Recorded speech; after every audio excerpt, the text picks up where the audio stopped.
6 o'clock, straight up. Right. Let's go. All right. And Okay. We'll call to order the Technology Commission of the City of Franklin for Thursday, December 14th, 6 p.m. If I can ask the director to call the roll. Chair Scott Mead is excused. Vice Chair Greg Stroig. Present. Alderwoman Michelle Eichmann is excused. Bill Webler is excused. Laura Galusha is excused. James Rayberger. Present. Keith Serrana. Present. Andrew Pelkey. Present. John Farney is excused. Jaspreet Kaur is excused. We have a quorum, and we will now do the Pledge of Allegiance. Stand.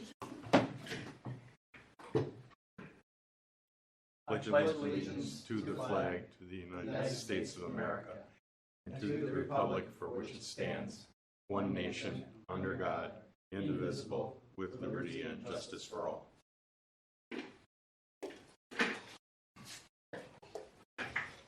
Next item on the agenda, the election of the chair and vice chair. I thought we did this like That's February. We're constantly doing it. You sure we didn't do this already? We did this last time. No citizens. But last time. We can make a motion to table. Do we have approval of the minutes? Oh, no, we have to do, that's right, we have to do that. Minutes are not. Grab I have a pages. motion to table that because we don't have enough. Not the group, the gang's not all here. Any discussion? Any second? Well, let me just say, if we're really looking for volunteers, I'll volunteer myself for vice chair. We can vote on that later, but just throw that out there. Second for the nomination. Second. Okay. Wow, is that easy? We have a motion for chairman. Yeah, any discussion on the motion and a second, and all those in favor of the vice chair nomination? Aye. Aye. Any opposed? Okay. I would have volunteered for chairman, but I figured that has to be somebody with an IT background, and that's not me. That requires that, but so we have half. There, we can show progress. Which of you two would like to be the chair? I'm a first-year guy. I'm not going to do it, but It doesn't matter. It's I will not nominate I Greg. think Greg to be was the the vice chair. chair. He's vice chair. Oh, yeah, now he could graduate. I nominate Greg. I second. Any discussion? All those in favor say aye. Aye. Any opposed? Okay. Good. Done. No citizens in our audience. So we'll move on to review and approval of the minutes of last meeting, September 27th. I was not present, so I can't. I make a motion, we approve the minutes as written. Second. All right. All those in favor? Any discussion? All those in favor, say aye. Aye. Any opposed? Minutes approved as written. Brings us to item 5, which is a Sensitive topic. funny PowerPoint at points. I decided to go with a little bit more levity as we go to the end of the year instead of just do an end of the year review. You should have had a Santa theme or something. We actually did have this on the list, if you remember, of things or Yeah. future agenda items on it. So we can talk about some of the failure of the projects. Some things that were not necessarily an out-and-out failure, but things that definitely did not go according to plan. But I think there's also some deeper issues that also have to turn around and be addressed by all of this. So vendor failure is turning to be a global issue. It's an issue that we're seeing now with just, is it a sign of the times? Is it a sign of quality is now taking a back seat? Is it a sign that you have just a different work ethic that's now being introduced into our society? And simply put, people just care less. They care about themselves, and they really don't care about the quality of work that they're actually doing. And it doesn't make a difference where you go, whether it's a car repair or going to a restaurant or having supply chain problems. We all had those left and right. Shipping, retail, car dealerships. My car, brand new car I just bought in June. Got looked at the registration because we did an ELPA request on it. They registered my car with the wrong license plate. One would think there would be somewhere in the process, but that's a primary key, where the license plate hanging on the car is the one the dealership is actually registering for it. I mean, now I have to go through all that rigmarole with my favorite department in all of Wisconsin, the DMV, to turn around and try to get this fixed and rectified for it. And it's like, why is failures happening again and again and again and again and again? And then you have companies like AT&T, where even on a good day their billing isn't right, and they just flip and don't care. They'll be the first one to turn off your phone service if you don't pay. They'll be the last one to turn around and cough up the bucks when they turn around and overbill you. So this is just a grievance now that we have to turn around and deal with on a day-to-day basis within the IT departments, and it's fraying our vendor relationships, that we are codependent on these vendors to turn around and do work because we don't have enough personnel with the right skill sets to turn around and do these functions. Therefore, we outsource it to the vendors. When they fail, and now IT has to pick up the chips, it's like me and my car registration for it, how am I saving time and money? How am I saving aggravation? IT departments are getting hammered with this right now. This year was the worst, by far, since I've been here, with vendor failures. Of people just flat out not doing what they're supposed to be doing. And I realize these are complex relationships. I realize that everyone has constraints with costs and turning around and trying to get flexibility with everyone's schedule because everyone wants to work from home, etc. And that makes things difficult. But on the other hand, the customer has to be served. And what happens when the customer isn't being served and yet going elsewhere isn't always the option that we're looking for. Well, and your reaction time is, it's got to be horrible, because until the vendor fails, I still you're sitting there thinking have a they're VMware environment. The servers have been in the boxes now for an entire year, and we have not had any time to turn around and install them because, one, we're down a full person at this point, and I have to turn around and fix all the Peggy Steno's project management mistakes. And then when you add vendor failure on top of being understaffed to begin with, it's like, well, now a critical core project and an asset that should be used is sitting in a box because of this. Then one person that we're down budgeted for, or is it just you just can't find a person to take the job? Right. The honest answer to that is Franklin has always been a bottom feeder with salaries. You listen to constituents that all the people in government are always overpaid and our benefits are lavish and, oh, we have it so good here and no one ever has to work, and that's the typical public perception of the governmental worker. And yes, we do have those type of people in positions here, and yes, in every organization you're going to turn around and have the slackers for it. But just comparing my salary right now to other government entities right now and these job descriptions within the Milwaukee area, we are 2 standard deviations behind what others. We're underpaying between 25 to 30% less than other municipalities. And as per the Robert Half IT study on it, that we are almost a good 60% less than the market study for help desk right now. So we have, what you're telling me is we have money in a budget. Money in the budget is insufficient to go out and get a qualified person. Correct. The money is at a grade level right now that is unrealistic. We lost the person because she wanted $6,000 to $8,000 more than what it was. We're at the max of the grade level. We would have to redo the grade level, and the answer was no. Here's the offer on the table, like it or launch it. She decided to get a job somewhere else. And we lost that. And whose decision was it to say, forget about it? This is sounds Peggy like Stino HR. and Dana Zahn. This is an HR problem. That is it was HR who said it. And it was the HR mayor who person agreed with it, and it was the director of administration agreed with it. But the HR person that was in charge of that is still here? Yes. The amazing thing is we're still going through yet another grade level assessment. And I, as IT director, have no confidence at all For sure. in that the whole study and realignment right now, So because how- it's basically up to the HR manager to turn around and make the final decisions on it. And our HR manager isn't in touch with reality. Okay. With what? Now the short answer to is, if we moved our salaries up to market conditions, Yeah. there's no way they can afford to pay it.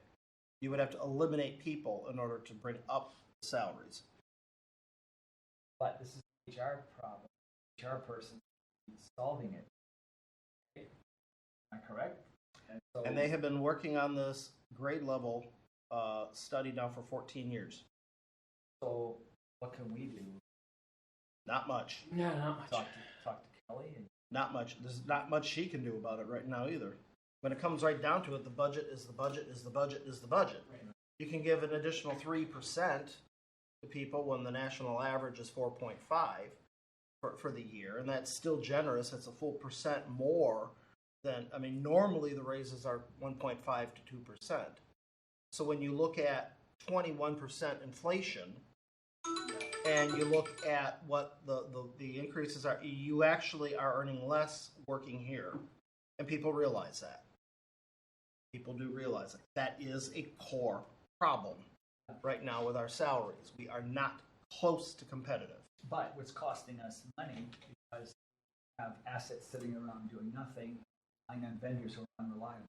Correct. So somehow we just can't just close our eyes and hope the problem goes away. Now for next year, what we're doing is we're spending, instead of taking the $48,000 and then raising it up by about $8,000 for it, make it 56, and make that the new grade level, which would make sense on this. Instead, we're going to be spending $127,000 to bring in a consultant at a rate of $50 an hour with no benefits.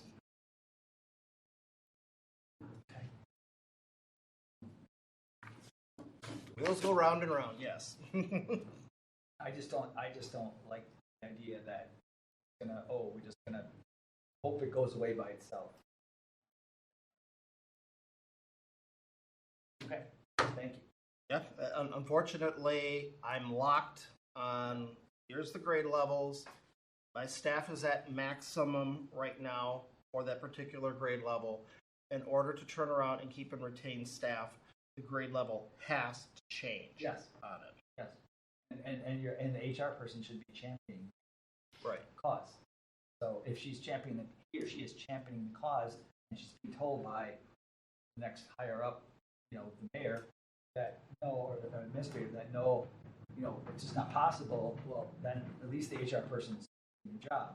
But she's not championing that cause, not making it clear the consequences of that. Well, then Now, I do the HR have some person's not doing the alternatives job. that I can do, like instead of looking for a Help Desk 2 or Help Desk 3 position for it, I have to lower my expectations and go with the Help Desk 1 salary level, which is much lower, but that person's going to require a lot more training and is not going to come to the table with any real desirable technical skill sets at that grade level. Or I do what the Journal Sentinel did, a failing company, and basically ran their entire help desk off of interns, and then pay internship So salary. we can't bring a person in that's going to cause more load on your time. Can't do that.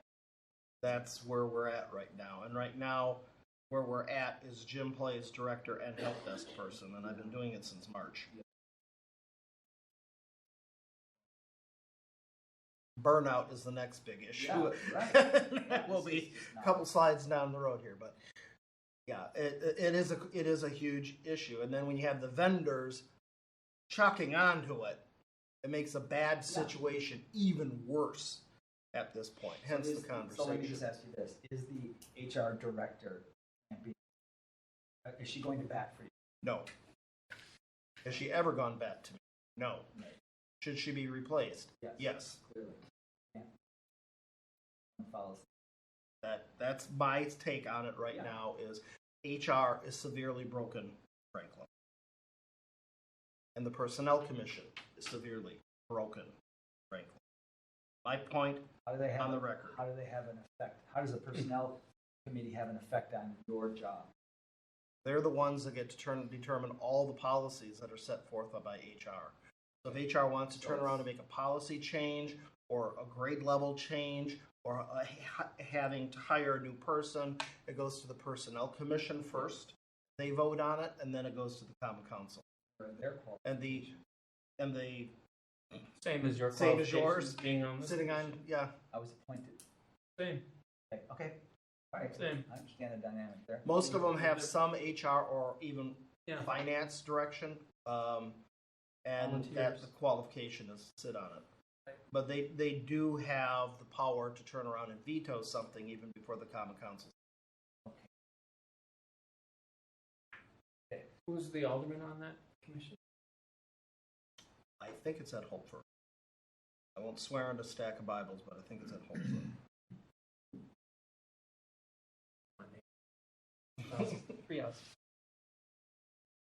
So, when we look at failure, if we take a 1990s viewpoint on it, we look at quality. And quality management initiatives in the 90s were very, very, very big for it. We always heard quality in looking for non-conformance statistics. Quality is conformance to requirements, as was the logo that appeared on my computer screen each and every single day as I turn around and log into the network for it. Which that then requires, the requirements have to be defined, and you're constantly measuring things. That measure on it and determine, are you actually turning around and requirements on it? Well, that kind of went down the road for a while. Equality did a tremendous amount of good for the United States, but yet these quality initiatives could go on and on and on and on and on and never turn around and seem to end for it. And hence, companies started reviewing, gee, are we spending too much on quality?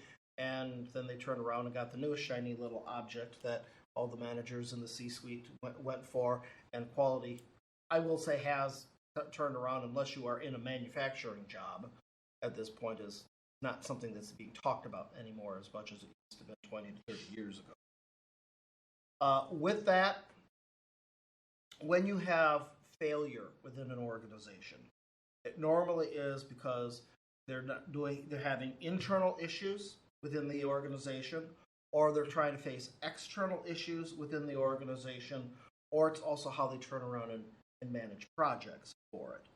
And if any of their internal stressors or external stressors or project management methodologies go by the wayside, it's going to become very, very visible to the customer, and they're going to be likely to fail.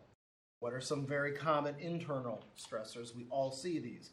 Lack of resources, insufficient staffing, particularly in this day and age in market, unable to find new staff with current skill sets, hugely big issue, wage disparity, staff turnover, insufficient onboarding education experience, and of course also poor supervision of resources. You may hire the right people, but yet management doesn't take the action to turn around and make sure that these people are actually monitored, trained, and onboarded in an appropriate manner. Another big change that we've seen probably in the last 5 years is the emergence of the gig economy. And I have to actually stand up and look at this because it's too tiny writing for me. That 43% of freelancers live in urban areas. And out of that group, 56% of the people in the gig economy are workers, and they say that the gig job is to earn money on top of their main source of income. They already have a job, but yet they're doing a gig job on top of it, which kind of makes you wonder what type of quality you're turning around and getting from a person who's putting in too many hours or has so many taskmasters. And 70% of independent contractors say that they are working as a contractor by choice corollary to that means 30% of them decided to go into gig contracting because they lost their job or can't find a job.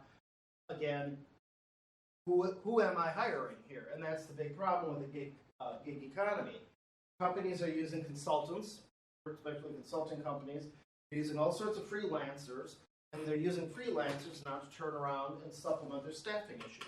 I just need to bring that one person in for a specific project. I don't need to keep them on the bench for the entire consulting company the entire time. And the outsourcer, well, maybe an outsourcer that has 10 people, or maybe a company of 1 in there. So the gig person they bring in on the subject, just how proven is their company? Just how proven is that person? Hence, the results are always deliverable based for it, because quite often you don't have any other measure to run by them. They're a brand new company and a brand new person that you just plugged in there for the moment for it. So you judge their performance based upon what they're delivering, be it video that they're editing for you, or a marketing campaign, some labels, etc., based upon the results. And the outsourcer obviously is not committed to the organization in any way, shape, or form. They're here for that short time, and that's pretty much it. And of course, time management, if they're turning around and doing multiple jobs with multiple people, then actually, then they're going to have all sorts of time management problems, which leads to very complex solutions that we have. And quite often, are these solutions appropriate and appropriately scaled, or is it just because this is what the consultants and freelancers turn around and made it to be at the moment? Another internal stressor is how the organization is structured. And we see this all the time, particularly in a robust economy. You have mergers and acquisitions. Any M&A will immediately impact staffing. As soon as they even sniff the word acquisition or merger, people start throwing the resumes onto the copier at light speed.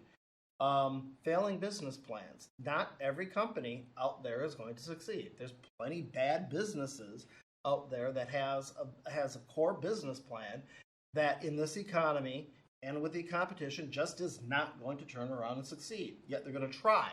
So we try not to turn around and latch onto a company that doesn't have a realistic business plan. Inability to compete within the staffing market. Hello, Franklin. Either wage inflation or insufficient benefits for it. There are reliance on a supply chain which may be vertically broken. All you have to do is look at the automobile industry to see what a disaster that is at this point. And after the pandemic, it seems that this is becoming more and more of a problem. You may have a very, very poor cultural mix. We always talk about communication problems within the organization. And you can have communication problems due to the corporate culture, or even companies being international and having people of different cultures in different countries trying to communicate with one another. And then one of the biggest issues we're seeing nowadays is multi-generational, where you can have up to 5 generations. So you have baby boomers, Gen X, millennials, Gen Z, and now XYZ, as I think they're calling the children of the Gen Zs at this point. And each one of them has their own value systems. They have their own set of beliefs. They have their own motivational factors. But yet you got all of these different types of people all globbed together. And it's rare that we've had this many generations all being forced to work together simultaneously. And yeah, it's going to turn around and create all sorts of cultural rifts in the organization. You're going to have external stressors being impacted from them outside of the company. Regulatory environment per Enron is Exxon study.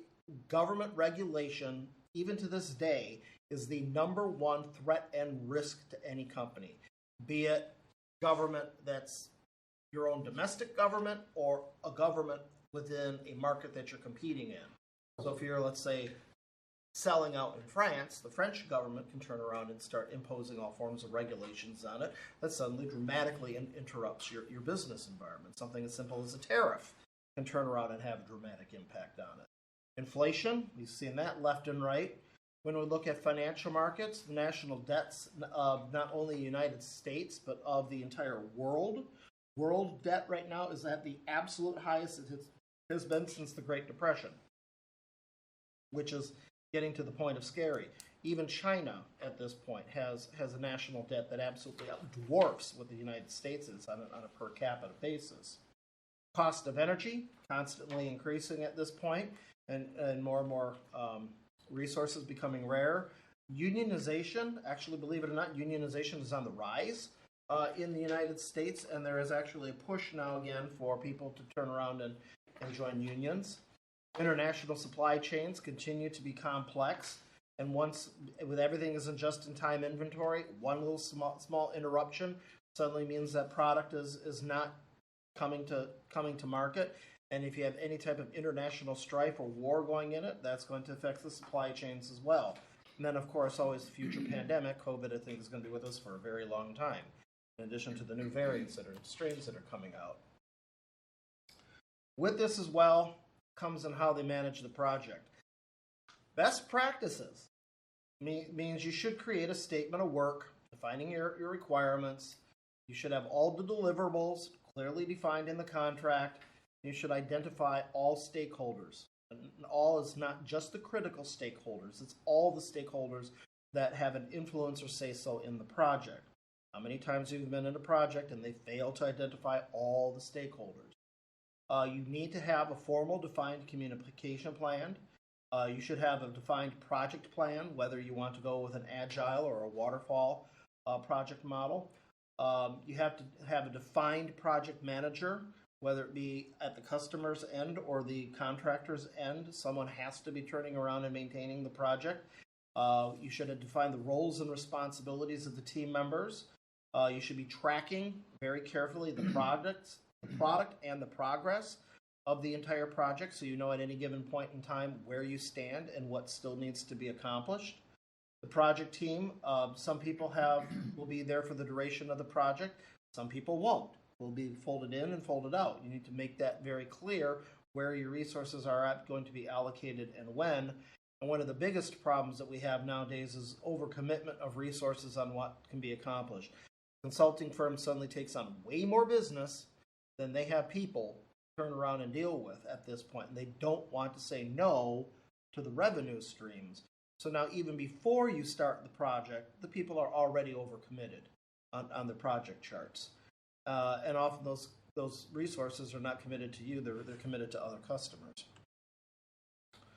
Also in all of this, we have Michael Porter. The typical 4 wins that you have, where you have the power of your suppliers, that those on the supply end of the market of which you compete. It's the number of suppliers, the size of your suppliers, their uniqueness, their ability to change, and their ability to turn around and absorb the cost of change. Then you also have the power of your customers, which is the number of the customers, the size of the orders for each customer, the differences between the rivals of your customers. Are they sensitive to price?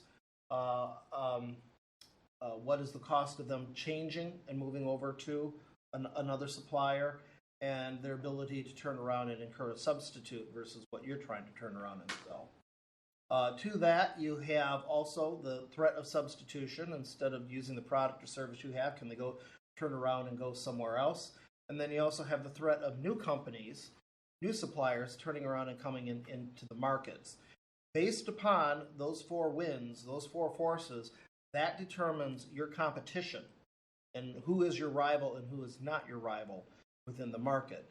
And any good company has to have a solid plan on how it's going to address any of those 4 forces. Because if you don't address it, it's going to turn around and affect your business plan. And then that will directly affect how you're able to compete and how you're able to service your existing customers. Well, when you have a poor execution of a strategy, a poor business plan on it, that leads obviously to incompetence and in some cases malaise. I just had an issue last Thursday where it was the facilities manager's last day, and they were going to replace the air conditioner in my data center. So in they come, in with the fans, try to cool everything down, bring in the new air conditioning unit, put it in place, about ready to spin it up. The new guy, Joe, turns around and says, I want to see the specs for that. Looks at the specs and says, that fan is only certified outside. turn around and maintain a temperature that is above 1 degree. That the system will not run if it's below 0. Is that correct? Oh yeah, that's correct. Now, my question is, who would sell such an air conditioning unit In Wisconsin. in the entire Midwest? Yeah. I mean, even Florida on rare occasions will go below 0, and the fan will literally stop and freeze up and not work and generate if it is below 0. And that fan is out there in our south parking lot, right on the side of the building, where all the wind and the snow and such will get to it. And it's like, why did the vendor even sell us this equipment? Why was that spec ever agreed to, or not even brought to everybody's attention? Are you sure this is right? And then to make matters worse, they just took the thing down. They took the unit down, said, we'll order you a new one, don't worry about it, we'll get the right one for you that will turn around and function. We'll have it here either Thursday or Friday next week. And then even put the old unit back up on the wall. All I had by the end of the days was some dangling wires. Looked like the Grinch who stole Christmas. It wasn't Christmas. There was an air conditioner now there. Now there's nothing but wires. And now I have to cool somehow that entire data center that gets very, very hot with nothing. And I'm told about this at 3:30 on a Friday. And I have to now try to somehow find a portable air conditioner to turn around and suddenly run the data center while they take their bloody time trying to locate the correct equipment. We'll open the window. Because I can't open up a window because it's in a jail cell, No windows. a former jail block. I'm stuck. Well, the label says it all. Am I going to turn around and use Zim HVAC anytime in the near future? No, because they have a business strategy that they cannot execute. Not checking the specs with the customer before placing the order and installing it, kind of a biggie. Kind of a biggie. Which then comes down to sincerity. How good are you at lying to the customer? If you are doing nothing but turning around and changing reality on this, then why are we turning around and doing business? And that definitely shows me your business plan is falling apart if all I turn around is hearing one lie after another and you're just trying to turn around and cover it up. Also, when you turn around and look at your product that you're delivered, is it nothing but marketing hype? Is what you were sold actually doing what you were promised to sold? Or were you sold a marketing promise and what you got at the end of it doesn't even remotely match what you were turned around and given at the beginning of the project? Which then leads to excuses. My dad had a great saying as a kid, and I didn't understand it until much later in my life. That's not a reason, that's an excuse. I can accept a reason, but I never have to accept an excuse. That kid, I'm sitting here thinking, reason, excuse, what the hell is he talking about? The same thing. And it's only later in life that it's like, yes, a reason is a logical course of action that you thought about and planned. And you can say, I did X, Y, and Z because I had thought this out ahead of time and I chose a course of action for these exact points. That's a reason. An excuse is finding anything I can do to turn around and cover my butt. And kids do that all the time, and they try to turn around and make their excuses reasons and their reasons excuses. And it's like, when it comes to business, I accept reasons. I don't accept excuses. Didn't work for my dad, it ain't going to work for me. And then when it comes down to inadequacy, how many times do we turn around and give a new vendor a new project, and they keep on screwing it up again and again and again? No matter what you do, no matter how different the projects are, they just can't seem to turn around and get it right. Well, maybe that label sticks of inadequacy because guess what, folks? Your business plan kind of sucks. So here in 2023 is the list, and some of these I've noted as an epic failure. We'll talk about that. As comparison to a general failure for it. Again, ProPhoenix. Not surprising to see them on the list. They're at the risk matrix. They got their own category on the risk watch list. For this beginning of this year, we turned around and put in a brand new version of ProPhoenix, version 2022, knowing that Milwaukee County Wirteless was requiring ProPhoenix 2022 to come in here, and we decided to put it on completely new virtual machines. That was tested, but per our penetration testing, we knew it needed to be secured. We knew it needed to be locked down. And we gave it very clear, very, very clear instructions that when we turn around and do this, the data has to go onto these volumes, and here are the security settings that have to be carried over. You are not allowed to use the SA account to turn around and get access to the database. You will do authenticated access through a service account. You are not allowed to turn around and use your KPI service account that you use with each and every single vendor to start services. You need to have a unique account, which is different than the database one, to turn around and start all the services. There was a litany of things that they needed to do to lock down and configure and secure that system. Well, as we went through it, they put the data on all the wrong volumes from where they weren't supposed to be, and we had to create new volumes, terabyte volumes, to turn around and account for the error. The big failure is we hardened the server, went live with it hardened, and if you looked at it today, all the settings that we put in there are now reversed. That they go ahead and they put patches on, and then someone along the way of troubleshooting or putting patches on reversed all of the changes. We're going back again. I've already changed some of them, the easy ones, but we're going to have to go right back again and fix those security hardenings that they were told needed to turn around and be done as part of the project. And then we had a big problem with FTP. We did go to Windows 2022, which did change FTP on it. All right, so we had an issue going on with launch. It took them over 4 months to turn around and convert FTP and find a code change so FTP could work for our station alerting system, that when a dispatch comes into the system, it automatically sends an automated Alexa-type alert over to the fire departments, letting them know to turn around and dispatch to this particular address for it. We had run the old server up and running for 4 months and run station alerting on the old server until they finally turned around and got the code fixed. 4 months. Got to keep up. That is a very significant failure. Milwaukee County TELUS. You've heard them many times in front of the Technology Commission, but they went live with a system that was tested, and they knew for a 1 or 2 alarm fire, the system ran perfectly fine under performance testing, under a stress test. You turn around and add another alarm to it, they started having issues with it. You had a big, huge office building complex or a 4 alarm, 5 alarm fire go off where you're having multiple agencies. The thing completely and totally collapsed and didn't work and just completely and totally froze on it. And there was a list of items that were tested that were known not to be working, and they say, we will go ahead and go live with the system, but ProPhoenix has to fix these core problems.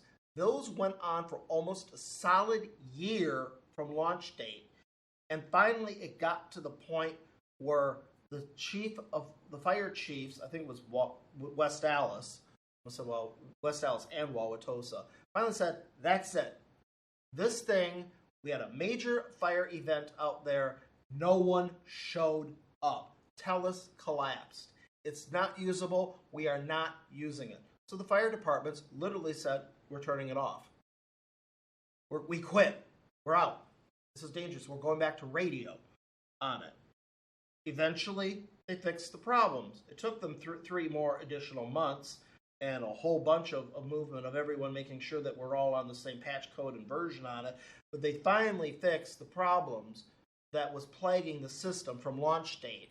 And it took them 12 months to turn around to get to a point of it boiling over where finally police chief says, nah, this thing was built broken. We're not going there anymore. That they actually turned around and did something about it. As I read this, and one thing that I was looking for was kind of like lessons learned. What could we have done differently to avoid these failures? Because yes, there are some are clearly vendor failures. You know, they didn't have their stuff right. But if you take a step back, especially with these two, these were also intergovernmental commitments that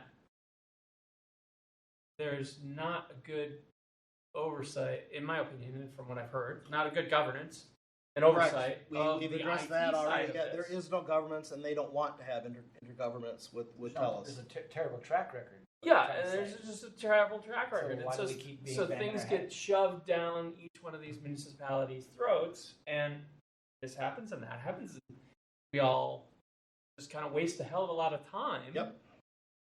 So to me, that's a failure of us, all of us, all the communities, as customers, to have an agreement and governance in place that says this is the minimum we need, and everybody's got to agree and get it done, and these are the dates. You know, that it can't be just Franklin, and gosh, Franklin's way behind, and they're suffering all these security issues. They're so picky. You know, and Greenfield's going, hey, I mean, there's a higher level of failure here than just the vendors, in my opinion. TELUS, I would definitely agree with that. ProPhoenix, it's one of these situations where the vendor is the vendor that we're stuck with. You can't easily turn around and change and go over to another vendor with it. It is a vendor that is underperforming expectations beyond putting it in the contract, and then they turn around and reverse the situation. I will agree, yeah, there are no repercussions on it, other than us opening up a ticket and then saying, you need to turn around and fix the security flaw that you had in place and originally agreed to, and now it has been reversed, and you have to turn around and rectify the How can situation. there be no repercussions? It's not in the contract. Well, that's a contract problem, It right? is. I mean, Yeah. where are the attorneys who Yeah. write these contracts that have the They're not performance smart enough measures to and then know. say, They're not smart enough to this know all this is, stuff. this is a failure? And that's where one of the things that is, and you alluded to it in your, you know, what can you do to combat some of this? Mm-hmm. But having a good statement of work, contract, all that also includes what are the penalties? What are the payment terms? Maybe it's delayed payment, maybe it's a penalty, maybe it's both, so that you have some recourse. If it's a new project, yes, you can easily do that, because you can withhold payment, and you don't move to the next phase of the project, to move to closure of these phases until the deliverables have been fully delivered and fully tested and jointly agreed upon that we meet these to satisfaction. Now we can close out that particular task item, and now we can turn around and pay for that particular task. I mean, you don't pay up front the whole fee. You pay as they turn around and actually deliver. And that's something the city has not been doing a lot of lately. We're doing more of it now, but this has been a problem in the past. With the ProPhoenix, it's an existing system, and it's on a support and maintenance contract at this But point. still, But- you're gonna have the SLAs Yeah. defined and, you know, penalties. Typically, that's like a very normal. I mean, I have Mm-hmm. not now, but when I was working before, I had customers who had $1 million, $1.5 million support contracts with us. They're like, we're not giving you the money. We're not renewing until you fix these issues. Right. So you're holding on to their money, and you know gets their attention. Obviously, now maybe that doesn't. What one city of Franklin's not going to hold up another company, but again, if everybody is working towards the same goal and objective, that's a little bit more impactful. Well, and if we have a vendor who's got a lousy track record and we're sort of stuck with them, as you say, then we need to have a plan to move off of them. I mean, if we can't do it this year, next year, the year after that, there's got to be some plan to say, okay, we realize this was a bad choice, and now we're going to move to this choice, but these things have to happen before that gets there. But at least there's an end. But in the case, this goes back to these intergovernmental things. We're stuck here with it, right? Every municipality is is dictated, you must use this, or this is what you will use. But- So, So Milwaukee County is dictating that, and Milwaukee we don't County have, OEM. and we don't have the ability to say, no thanks, but no thanks, something. Correct. really? Then why aren't they paying for the system? Why isn't the county? That's what I'm saying. The county should pay for it with the county. Ultimately, tax they dollars, want this to fail. Right? This now, I'm looking. Yeah. This is an editorial comment here. I believe Milwaukee OEM wants basically to get rid of the PSAPs and the dispatch centers, and they want to have one large dispatch center at Milwaukee County OEM. Office of Emergency. But if they're paying for it, fine. But now And then they're telling they us run how just we like have they to do with spend our 911. money. All 911 is run at a county level. Waukesha does this. That all of Waukesha, when you dispatch, there's only one dispatch for all of Waukesha County. And Milwaukee County wants to do the same thing. So they would be perfectly happy with this failing. That's why they don't want to do intergovernmental agreements on this, because I do honestly, and everyone sees this, I do honestly say there's an ulterior motive here that they want this eventually to fail. They want short-term benefits, would tell us the long-term goal, and they even have the building for it, is to literally get rid of all the dispatch centers, build one dispatch center for the county, and then they would just have one system, the one that's servicing the county dispatch center. It's their money, great, but how is it that we're being required to spend precious tax dollars on a piece of garbage? But you realize Because this the is what police happens chiefs in want their own government dispatch center. all over. The, That doesn't make the it federal right. government says you want this money, or if you want this other money, you better do this, right? Sure. But You- then we have- but we have- we have a choice. We have drinking right? laws. We have a choice.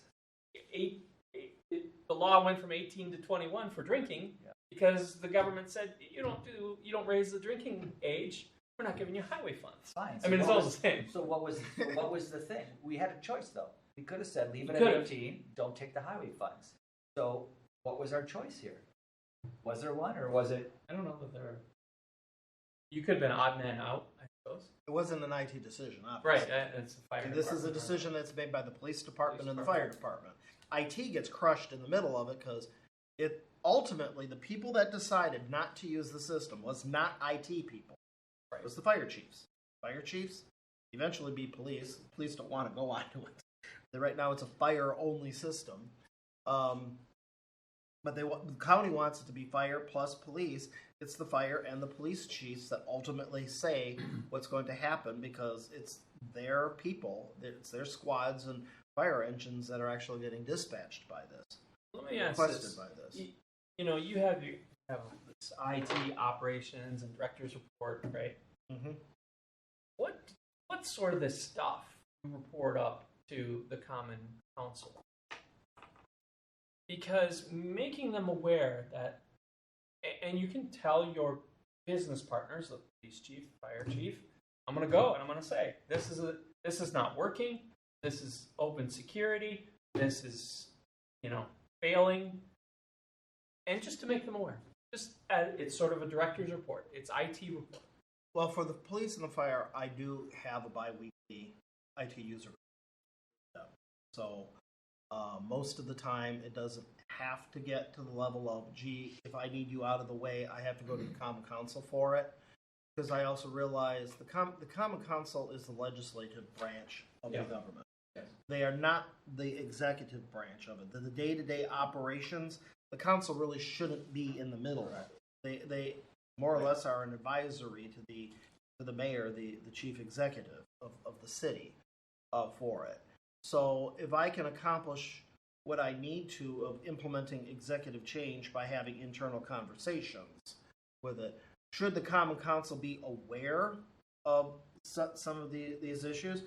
It's a very good point that I try to bring up as much as I can within reason to the Common Council for it, but I also realize I can get a lot more done behind the scenes by going directly to the assistant chiefs and the chiefs. But the intergovernmental agreement would have been something that had to have been approved by the council. The intergovernmental, and So that that's was the part proposed that they need by to know, is that the fire department, signed off by the police department on it, and they did sign an intergovernmental agreement, and it also was supposed to be the ICC that they're supposed to be addressing a lot of these core problems, but the ICC really is a paper tiger. It does not have much bite. So the Common Council is responsible for the Milwaukee County intergovernmental agreement problem. And then the police and fire department are responsible for the Pro Phoenix problem.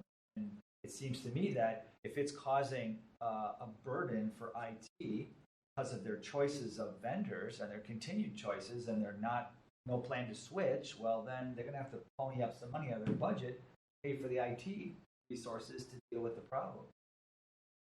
There's got to be a cost, right? It's got to be, right now it's free. We created this problem and we don't have to, doesn't affect us at all.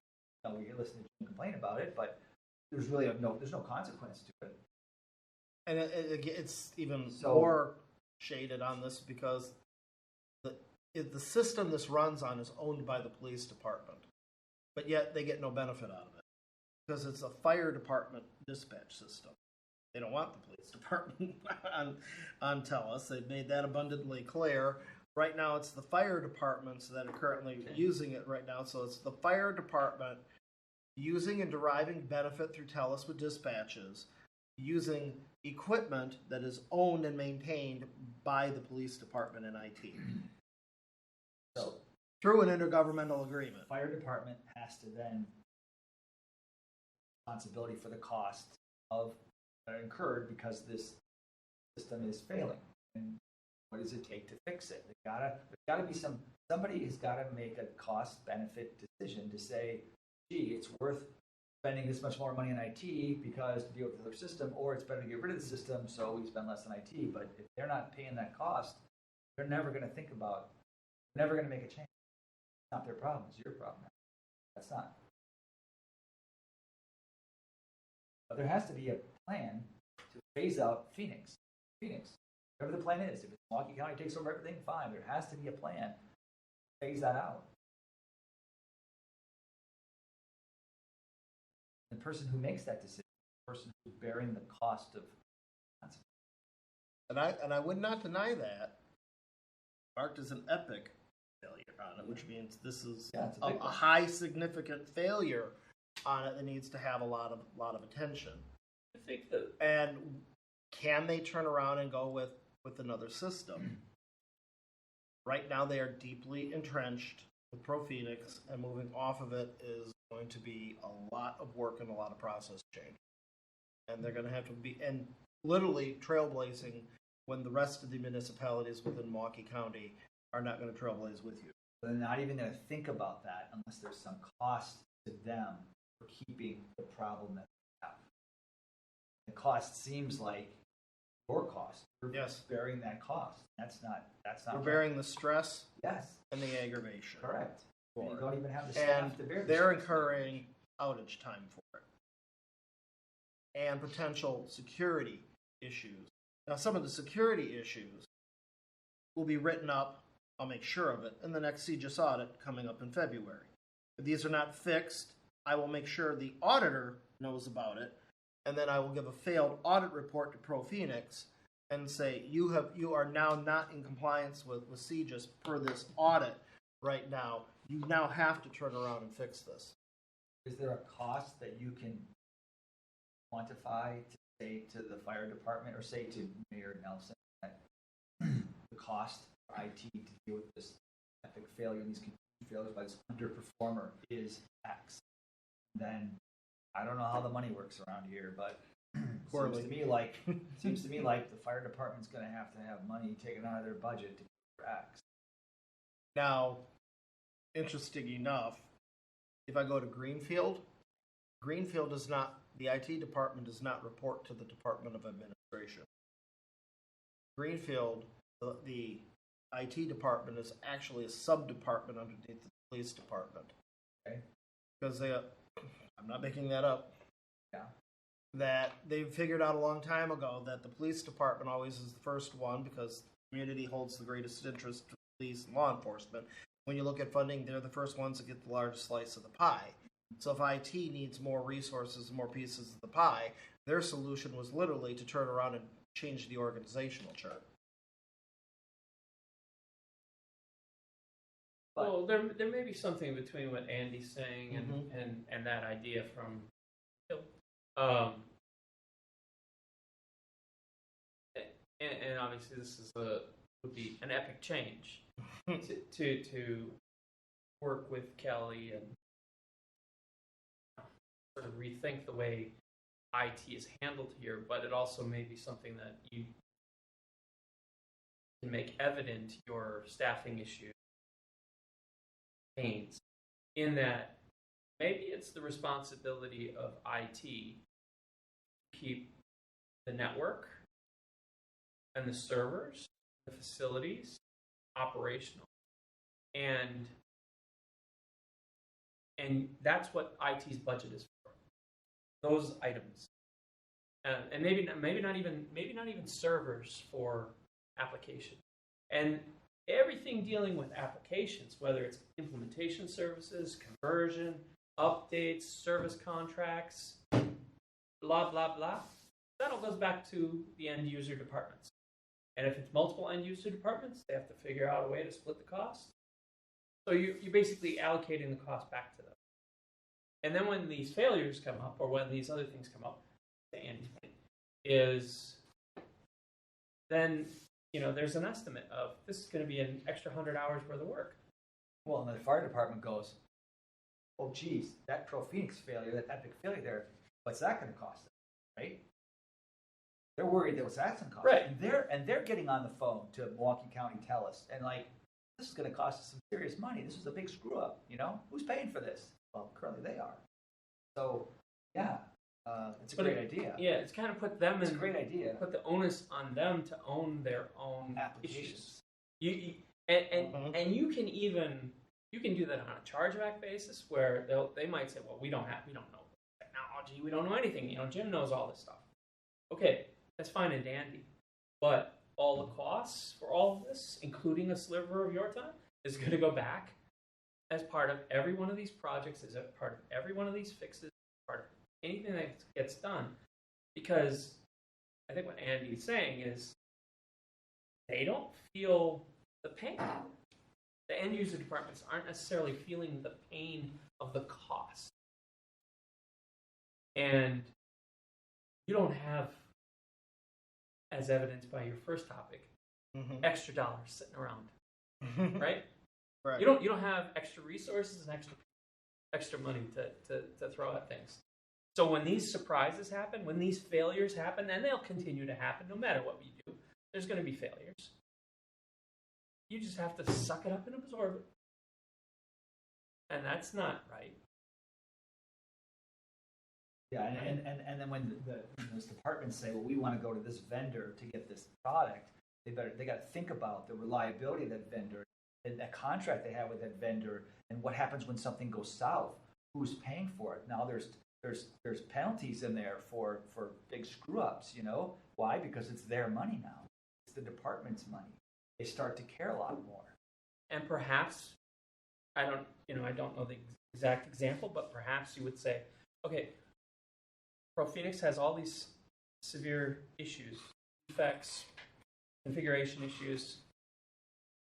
We need to wait 3 months, 6 months. We need to put pressure on them. That's what your advice to the police department would be. And they have to go put it on their vendor with you. And there's a cost associated with perhaps waiting. But there might be a bigger cost if you go forward and then you're tripping over things, or the risks are really high, and you've got security issues, and then you got to reconfigure things. You got to move data off the volumes onto the correct volumes, and guess what? Waiting 3 months costs this much. Going forward and doing the implementation, and then coming back and fixing it might be twice. One of the big problems we knew with TELUS, which feeds into Pro Phoenix, is their lockstep change management. That we have not upgraded Pro Phoenix this much ever in the history of what we did. Pro Phoenix, we knew, has a history of screwing it up and making bad changes and making bad configurations. So they always wanted to be one full version behind their most current version. So if the current version is 2022, we would be basically on 2020. And they would Now they're coming up with a new release every year. Before they were doing like a new release every year and a half, sometimes 2 years on it.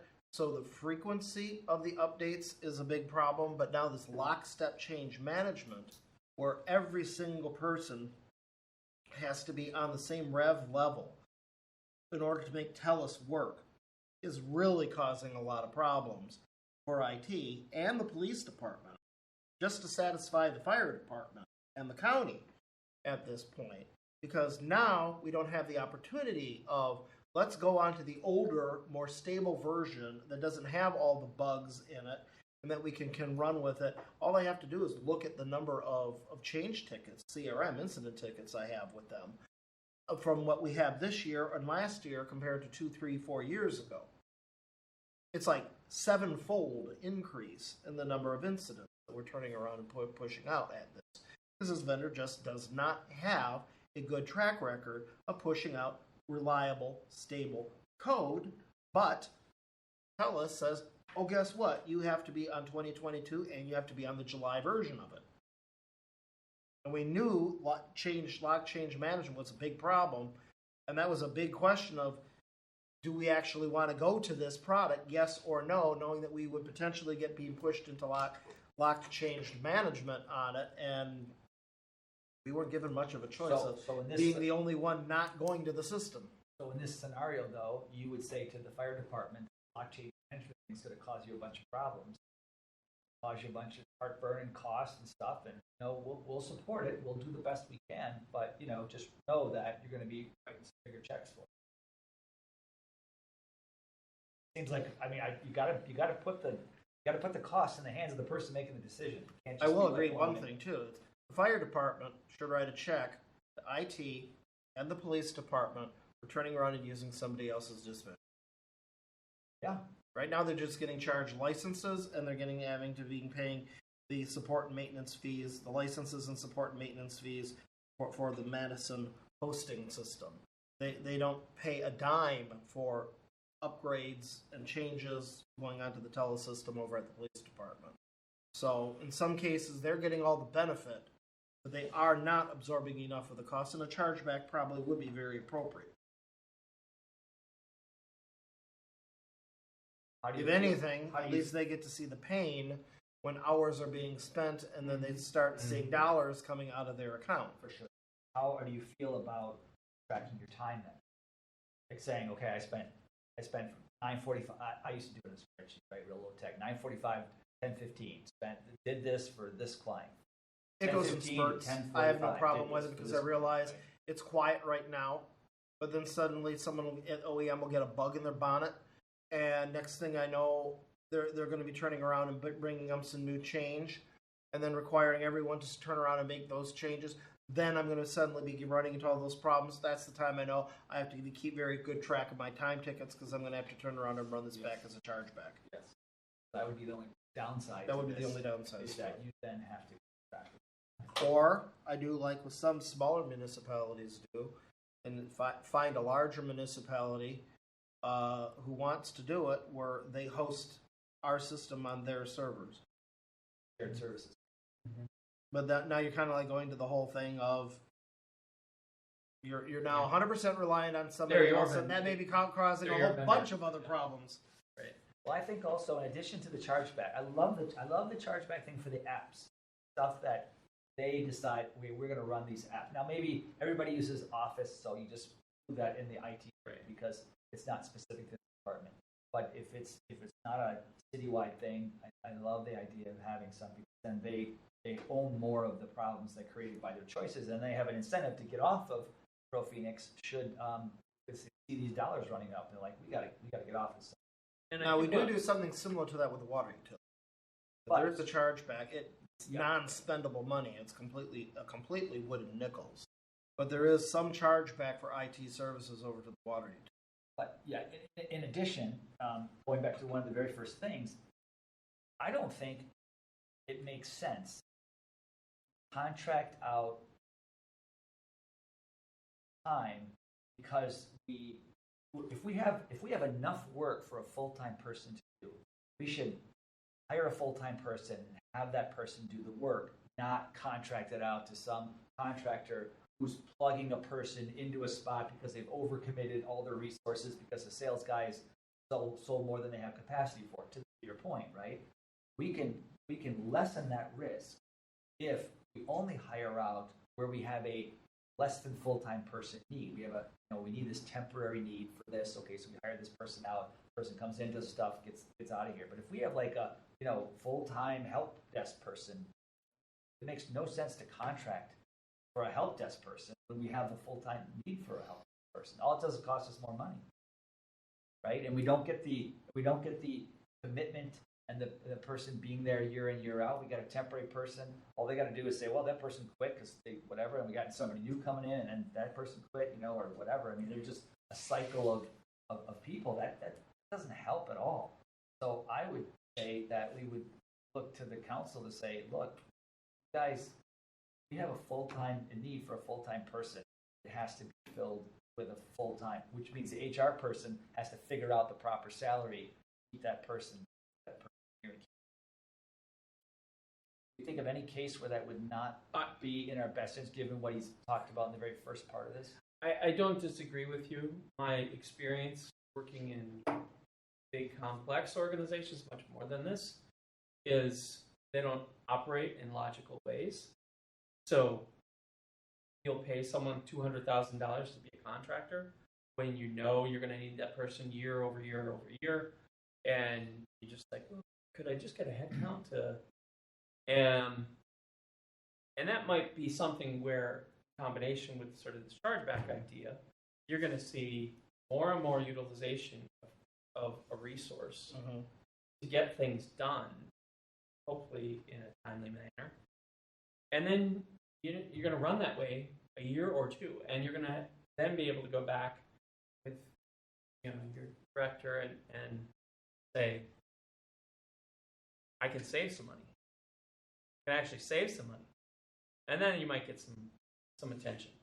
But the HR issue, obviously, that has to be corrected. They have to recognize the skill level of the people that are necessary and the associated but if the salaries. council passes an ordinance that says we have a need for a full-time person, we're going to create a position, hire a full-time person. We are not going to contract for $200,000 every single year for somebody that we know it's a full-time job, right?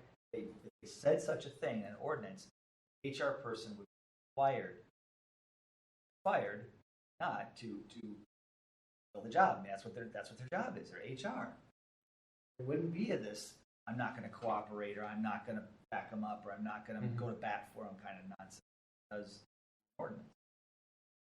I think to me the big thing is based on the economic situation and the condition, because inflation high and finding the right skill because of the demand of the labor market. HR should study that, and based on that, you got to change. You can't be, if you have been here 14 years and you're still thinking, 5 years, before, and thinking that you're going to get that. I mean, we all know that, it's a very tight labor market. Now, next year, what economic situation is telling is going to be unemployment, is going to rise, right? Because we're seeing that trend, right? So things may change. But I think, to me, they need to look into that, and then based on that, the compensation have to be. Well, a vendor is, if we have a need for a help desk person full time, and we don't do our job right, and we don't hire a person there, and we have to go out to Robert whatever Half and get it there. Well, that Robert Half person is just paying somebody a wage that keeps them in the job, and then marks up their wage, and then sends them over here. So exactly. we're gonna pay more for that person, for that ongoing need forever. It just makes no sense that we wouldn't be a little bit more smart about it and say, let's find our own person. Calls this. It wasn't 5-7 years ago. How long have you been here, Jim? 7.5. And when you joined, there were no employees? No employees. Contractors. Contractors. So, Yeah, 25,000 each. so this whole department was run on contractors for 15 years. as long as I was on the commission. Well, and as long as those contractors are, well, we need a a quarter of a Oh, person with this skill. they were all help desk people. This The is- level 1, level 2, and they'd work here full time, year after year after year after year after year. And in hindsight, would it have been better to hire somebody? Sure, but they didn't have a manager, and the DOA was not IT savvy, so Yeah. Pay them benefits. yeah, then you got to pay benefits. But Robert Half has to pay the benefit. So, Sometimes. right? Sometimes. You're not going to get that. So anyway, to your point though, the story that the salespeople are telling you, they're overcommitting, the person that you're getting may or may not be qualified, they ask for forgiveness instead of, later instead of asking for permission, all the stuff that causes that heartburn, right, is totally outside of your control right now. You continue to listen to the salespeople, to hire those companies, they have different interests in mind. It's going to keep happening. The only way you're going to take control of that is if you're hiring your own people that you're managing. I'm going to just move on for a moment because we can always be back on this little discussion area. Some ones that weren't as bad. We only have one here at Epic, Avaya, which soon will not be a vendor of ours anymore. They gave us a bad line card over at the PD. It basically had to be identified, so we spent over $30,000 a year for support with Avaya, and they can't determine a line card failure where it had to turn around and be resolved by a person coming in from Chicago who basically said, oh yeah, I saw this problem and had it diagnosed with it. What am I paying for that international support for? We had multiple power outages, and after the power outages, services were not coming online, where I had to turn around and call technical support to bring up the services that should have just come up all by themselves. And then the entire PD West Wing, which is the administration department, they were unable to turn around and communicate over to Fire Station 1 for almost 3 weeks. And no one could turn around to determine why phones were going up and down, suddenly not disconnecting. Some of it was the line card, some of it was some voice over IP settings that needed to be adjusted for it, but the vendor could not turn around and identify why the chief of police can't turn around and make and receive calls. Now again, why did we fail in this case? You said $30,000 a year, but we hung on to this vendor forever. I certainly didn't want to go there. And was there a consequence, a performance contract that says you don't perform, you don't get paid, or whatever? No, there was no consequence to that. They got to get our $30,000. Mark Luberta signed the original contract Ages ago. for over here. Wasn't that long ago when we weren't off the Definity, went over to the call manager. And then when Peggy was here, we added the additional system, and then she decided with some of the CARES money, let's go to an Avaya IP office system, and then let's turn around and replace the Avaya systems that we just put in and go with a smaller Avaya system. And that then kick-started the whole project of let's go ahead and replace the phone system. Then we addressed it. Let's not do that plan. That was a bad plan. Let's go to the cloud. But again, for the agility. I think that's where the service level agreement, the SLA, should have been addressed in one of those rewrites to have a little bit of performance pain put in there. But we also did hang on to kind of a system that was. Yes. And it was also the Department of Administration signing the contracts and forward with us, and we were then giving the marching orders afterwards. I'll say. So that was not one of the shining moments. Patrol PC, they're the company that turns around and makes all of the Rhino tablets for us. They came up with a brand new model, version 2.0, and when they came up with that new model, suddenly the GPS interfacing wouldn't work anymore. Suddenly the car was running on the road and it would just disappear completely off of GPS. It was only doing it on the version 2.0. All right, you have a firmware problem. It's a brand new product. Let's work through this. Well, they turn around and sent their own high-level technician, sent them over here on 7.6, flew them in, turned around and looked at it, says, I can't figure it out, and then said, well, your solution to this is just turn around and put an external puck on it instead of using the integrated GPS, because he can't figure out why their own GPS was inside their their own tablet doesn't work. Let's use a USB attached one instead, and that's been the solution thus far on it until they finally are able to turn around and get their firmware fixed on that. We have a workaround. It's not a crisis, but that shows me product control is not as good as it should be.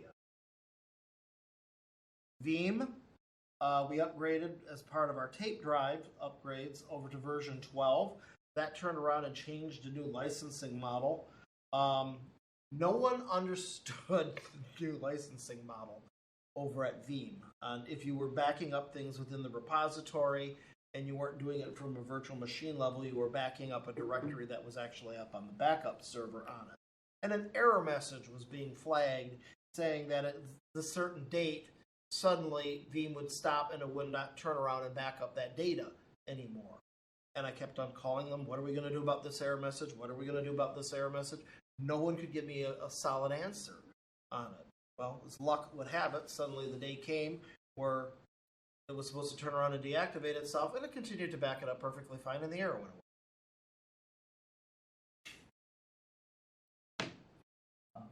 Should be able to do that. I don't even know their own It's product. your new They licensing don't even model. know It's their your own code, product, right? folks. You should know it. For sure. You should know why the customer's getting that licensing error. Your favorite one, Accurate Assessor, who's being fired. We're still working on trying to figure out where the 2022 original data is stored for the original assessment rules. It's the largest number of complaints. This is outside of IT. In the history of the vendor, one of the biggest problems that we had with them is they kind of know that they were being walked out the door at this point, and their commitment to assisting us and finishing off the project has been more than painful at this point, where IT has now had to get involved with it just because it's beginning to get outside of the skill sets of the people that are responsible for the department. And for the assessors department, the biggest one was getting the assessor's role for 2023 up into the system of LandNav. So they would have to import all of the data from ProLorem, which is Accurate Assessor System, and then move it directly over to the LandNav system so we could then turn around and generate property tax bills. We just generated the bills today. State law says the property tax bills have to be in people's mailboxes by 12/18. Third Monday of December, the bills are supposed to be on people's doorsteps. We barely made it by the skin of our teeth Well, to turn around and being and able to do the thing this. with this is that LandNav is a very, very, very common piece of software that's used by county governments to do tax bills. I mean, if you were building an integration between your camera product and your county system, it would be one of two things: either LandNav or it's a few times. Anyway, there's two common ones. LandNav is the most common one in the whole state. So, like, how can you not have that? My biggest problem with this vendor is they literally turned around and gave up. Said, I'm getting these errors. I don't know why I'm getting these errors. I tried working with LandNav Catalyst to turn around and fix the problems. They're not being non-responsive. I'm not dealing with this anymore. I'm out. Franklin, you have to deal with this now. It's like, say what? No. Fortunately, I reached out and talked to Catalyst, and they figured out what was going on with LandNav's files on it. I didn't have to do anything technical. It was more managing and steering things in the right direction for it. But IT shouldn't have been involved in this in any way, shape, or form. But it was basically, as I first screened with the lines of the road, screw it, let's all go home. That's exactly what we got from Accurate Assessor. I'm getting errors. I don't know what's going on. Screw it. I'm going home. Someone else turn around and deal with this. We're out of here anyways. The look on his face is precious. This is a no. This was a. You could see this coming. Yeah. Miles away. Yep. This company has got a very bad reputation throughout the whole state, and have for decades. I mean, easy. And last year they choked up GCS where I had to do a database revision before we could turn around the completely Well, totally and- screwed up the and- GCS database. And where's the Tyler data from prior 7 years? You have to keep data for 7 years. Did they get 1 year's worth of data? Did they get 7 years worth of data? Now, they did extract files, not to go off course here. They did extract files in order to turn around and put up to Prolorum. I do not have those extract files. I don't know if they grabbed it out of GCS or if they turned around and grabbed it out of Universe. I don't know what. Should've Peggy come- was running the show on that onboarding. I don't know who grabbed what extract files where, Right. because she didn't want IT involved at all. I got one email on it. Yeah. It had to come So out- I was it had to looking come for out that of today, but I actually do have the real GCS databases, and I actually still have the pervasive SQL database that has Universe I'm on it. talking So to Tyler. I tomorrow. do have still, and I turned it off so no one could go and muck around with it. I still have the actual database that they took the extract files from. Yeah, but the Universe has one database per year. Correct. So there's going to be, so they should have extracted. They 7 years did. worth Those of are up data. on the app directory on the file server. They should accurate. Actually, we have those sitting out there. I think they're just MDBF files that are there. But those are sitting right now in the app directory for Assessor apps. And they have it by year sitting out there. So, one of the other things that is a good practice in companies that, well, it just in any contract, especially ones that hold your data, but any contract should have appropriate divorce clauses. Like in my industry, GE would sell a system that would hold the medical images for all of, let's say, freighters. Mm-hmm.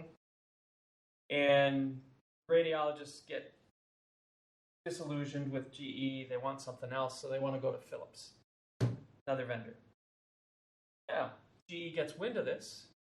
So GE says, okay, well, we're out of here. We're not going to help you. But they're holding all of these medical images for all of the freighter patients that need to now get moved into Philips. And the only way to do that is actually to use GE services and people, technology, get some extracted data, because there's a lot of data in the database. So building in those clauses, which at some points can be very generic and just say, at the end of this contract or at such time that Franklin, the customer, decides to move to another vendor, you shall provide any and all help in accordance with the good practices or whatever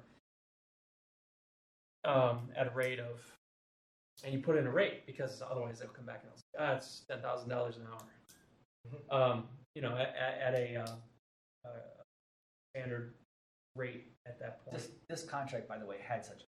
It did. It did. They were supposed to provide. There's a clause in the contract that says they have to provide the city with a complete set of data upon request anytime we ask for it. Sure. They just weren't prepared to do it. And that's the thing is sometimes it works, sometimes it They means just nothing, weren't prepared to do it. and other times you have to actually go to court. And obviously, that's the last thing you want to do, Right. right? It doesn't Because it's not solve going the to solve problem. anything. But it's good to always think of having penalty clauses, SLAs, and divorce clauses. If someone actually follows Jesse's templates and the boilerplate, it is in there. Yeah. But there's so many contracts that get pushed out that they are not following the standard city template, and sometimes it doesn't even go to legal counsel. Here, it's when a contract is signed, they have to follow the procedure on what we're doing with the contract. No matter how small it is, it still has to follow the procedure for all defined contracts and have the appropriate signatories on it. And you just can't have some person getting the contract and just sign off on it and hitting the easy button. That's where you start getting yourself into serious trouble. So we're doing that. That's something we're doing correctly.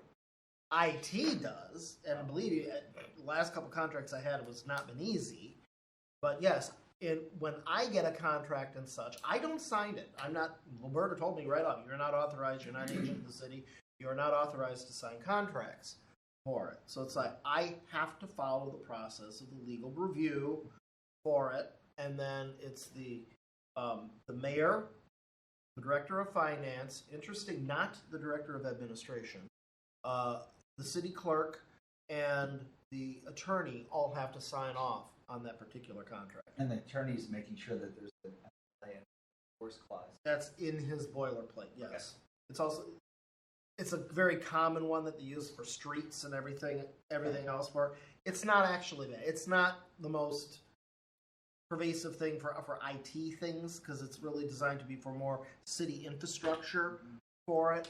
But we do modify it and revise it so it reflects. And then if you have a SOW, then all of the deliverables in the SOW and all the performance expectations in the SOW are then referenced directly in the contract.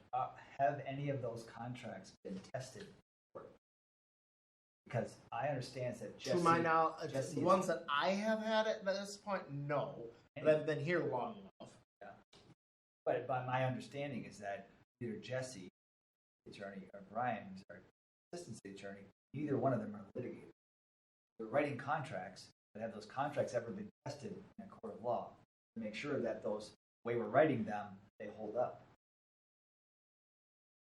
Well, often I can say right now that's over my pay grade. That's the director of administration's contracts. worry.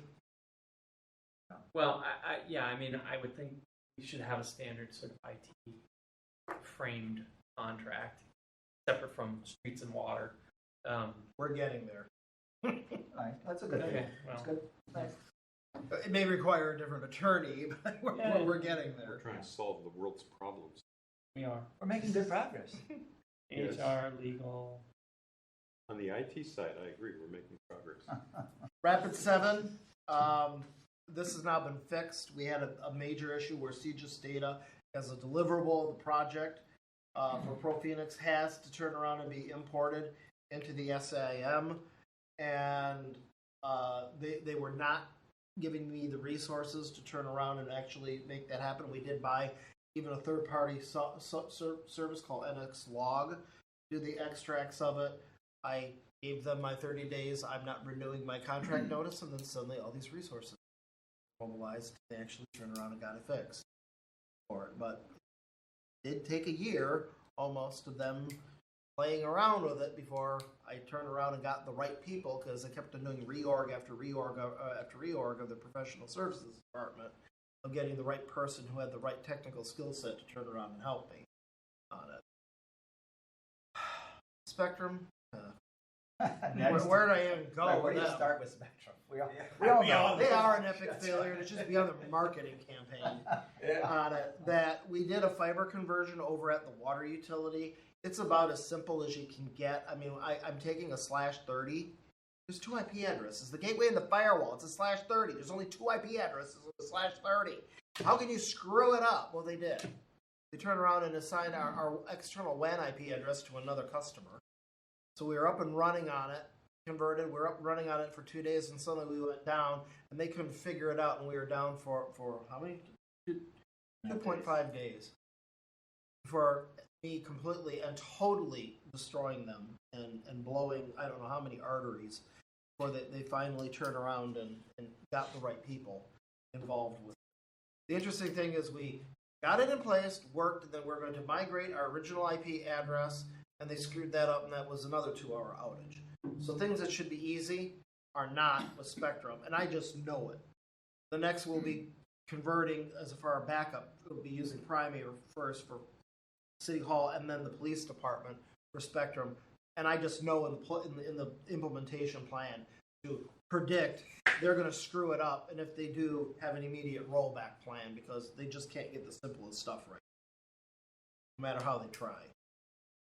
James Imaging, this is always my favorite. We just flipped out our new 8 copiers, and they decided that they were going to give us an implementation installation hour of 3 hours. How are you going to possibly flip out 8 photocopiers in 3 hours? It's humanly impossible. It takes longer to get it off the truck and remove the packaging before you can turn around and give it IP addresses and export all the address books and everything. I mean, common sense tells you not. And needless to say, IT wound up doing a lot of their work for them. Thank God it's an HP copier. It's very similar to an HP printer.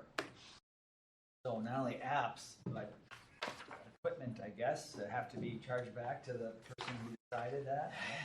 I don't know. Okay, keep going. I'm moving along here. Heartland. Not surprising to see them on this list. We flipped out wireless access points over there. The configuration engineer, they sent me to help me do the conversion. He knows Cisco really well, but he really didn't know Aruba. Like, why are you here? During the entire conversion. And we also have an AP on the gun range that never got installed because it could never resolve some of the VLAN issues that were unique to the gun range. So we still don't have an AP down there. City Hall Common Console AV system with the microphones on it. They installed the whole thing, but they didn't put in a UPS or any type of a surge protector on a multi-million-dollar system. Sitting over there, needless to say, we had a power outage and it blew up some of the equipment. The microphones, wireless microphones, were not originally replaced with the system, and we had to do that separately as a different because they no longer turn around and are supported in that spectrum range by the FCC. And all the microphones, when we put them in there, they were supposed to reconfigure the cameras. So when you speak into a microphone, certain cameras go on. That still has not been done. They dropped that entire portion of the contract. I haven't spun back on it because found ways around it, but two, it's not my highest priority.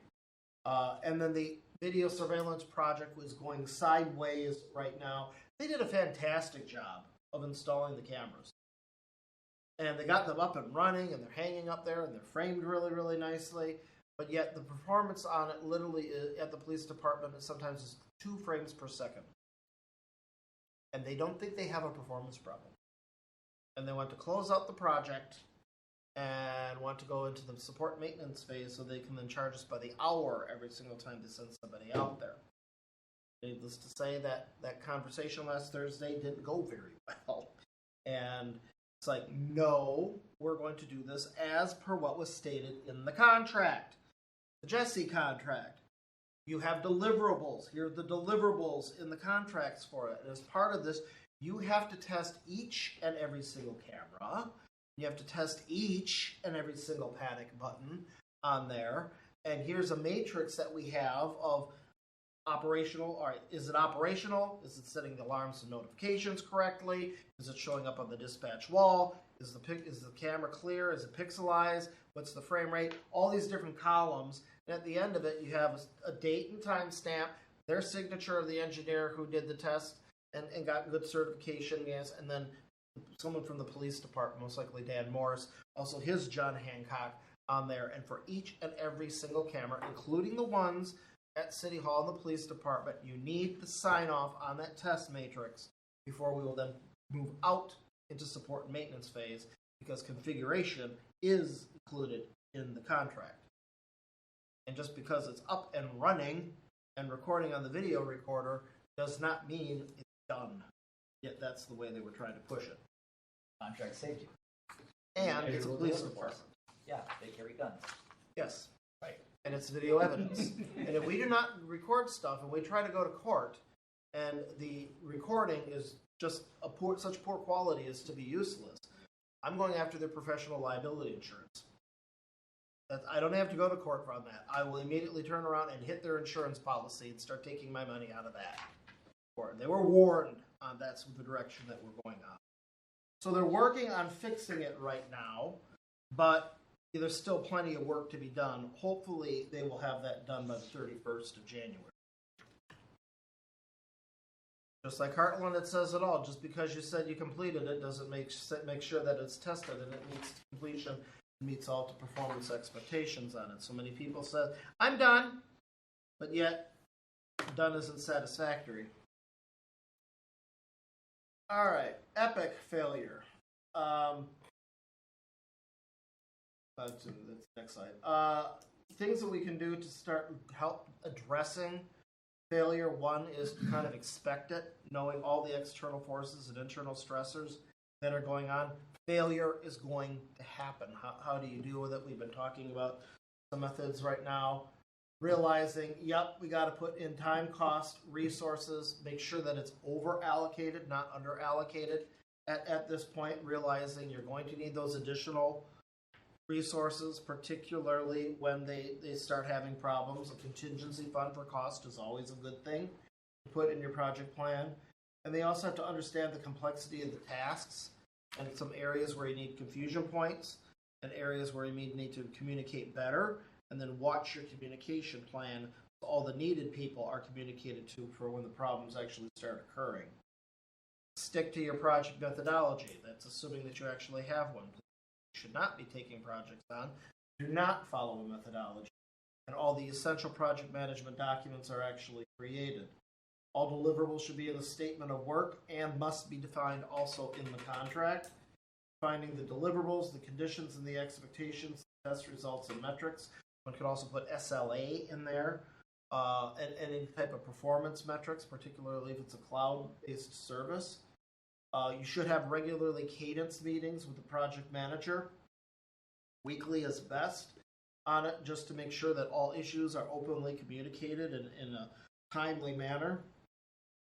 Incident management, you have to carefully track each and every single problem associated to the project, and also make sure that you assign the staff problems, that you assign problems to an existing group or person. If you have gig workers involved within the project, realizing their schedules may be a little different to it, so you have to make sure that all the resources are assigned very clearly at the schedule within the project plan.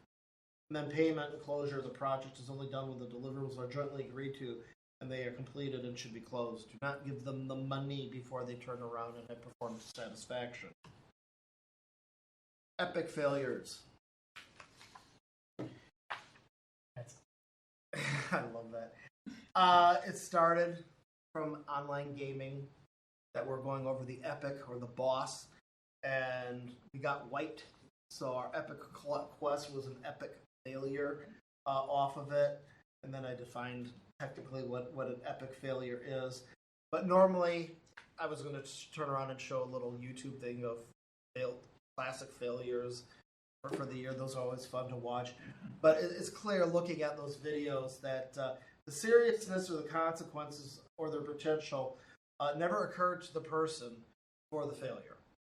But yet it was extremely obvious to everybody else that it was actually coming. The failure is normally widely reported or criticized within the organization, sometimes to humorous narrative. The failure may have been attributed to excessive risk-taking, or the person may be oblivious to potential consequences. The interesting thing is the failure becomes an extension of who they are. The failure is so extreme, so visible, that now it actually follows your name behind it. And Bernie Madoff. Yeah, there you go. Such an epic Yeah. fraud. That You cannot say the person's name without thinking of the failure. And then the interesting thing is nothing ever was learned from it. It was just allowed to continue and go on and on again, and therefore may be easily repeated. I just love that little statement about overconfidence, about the odds beating you. What's the difference between a failure and an epic failure, and when should we classify something as being epic? Well, the failure may be defined as actually a success by the person. Talk to the vendor, they don't see anything wrong. It's like that picture with the nail. Oh, I hit it, it works. But yet they still think that they're successful when they weren't. Case in point, our wonderful assessor office. Do you think they saw any fault or error in what they were doing in this entire adventure and would actually own up to some of the faults and errors? Probably not. Nothing was learned for it. The failure is an extension of who you are.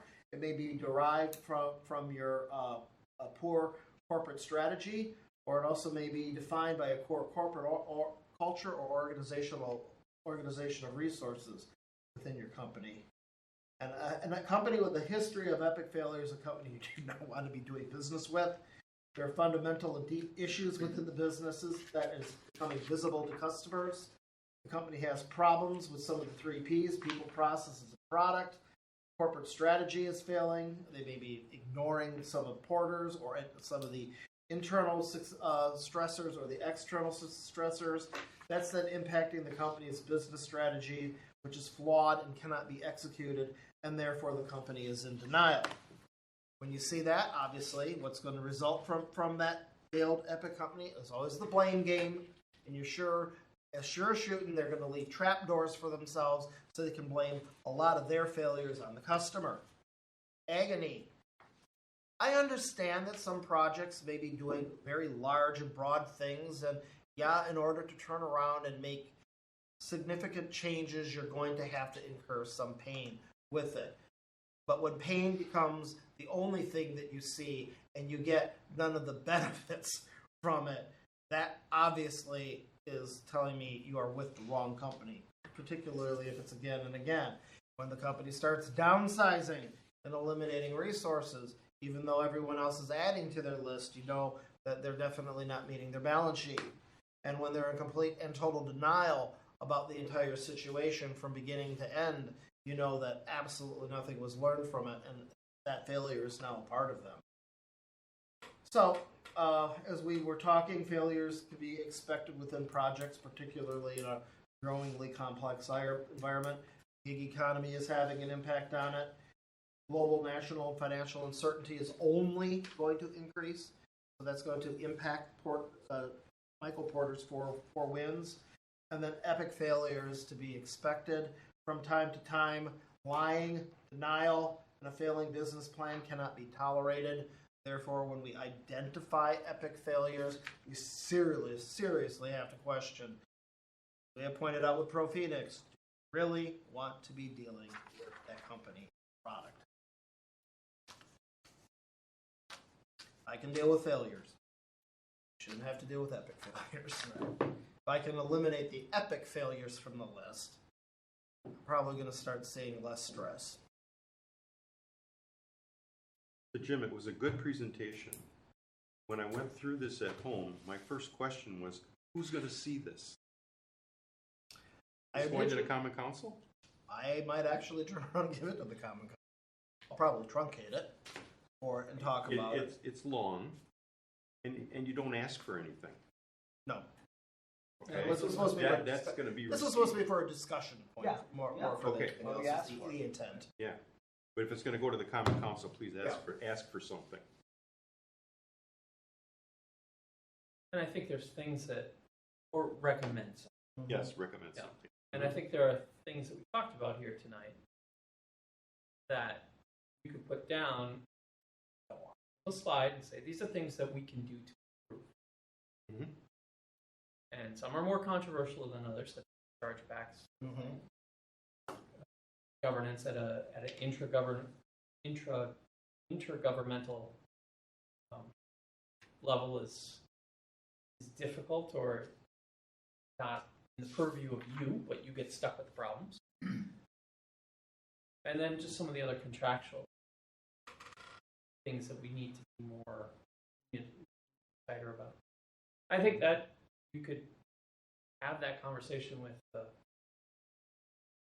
the Common Council, kind of educate them. Like, these are the failures, and this is what we could have done. Now, I will also state that under Director Hirsch, I absolutely had a muzzle on when Peggy Steno was director of it. I was not allowed to turn around and say that, point things out. She controlled the conversation left and right. Me putting a presentation and saying, all right, I want to give this to the Common Council, would have immediately died on her death for it. And that was how she liked to control people, control the constantly control the conversations from it, and exert her influence over everything. Did not make her popular, did not make her a lot of friends. Having a muzzle on and controlling speech in order to control your employees is probably one of the worst things managerially to do at that point. So I will state that during the Peggy Steno years, my ability to say things was extremely limited. Unfortunately, now that muzzle has been taken off, and I have a lot more freedom to go ahead and say things like that and address the Common Council. How did she get away with that? Because if you didn't, you were terminated. How did she get away with that? Because she would turn around and threaten you in her office with termination, and there's no way you can get over it. If you look at the city handbook, HR reports to the Director of Administration. If the Director of Administration wants to get rid of you, she can do it for any reason, for any cause, assuming you're not a union employee. You can appeal it to the mayor, who may or may not decide to turn around and carry through with the, or he may try to lessen it. But ultimate authority of all employment decision is with the Director of Administration. And if you piss off the Director of Administration, that person does have full power and authority for any reason whatsoever, the consequences, but does have the authority of being able to terminate any employee at any time. And there's no appeal beyond potentially going to the mayor. You can't go to HR.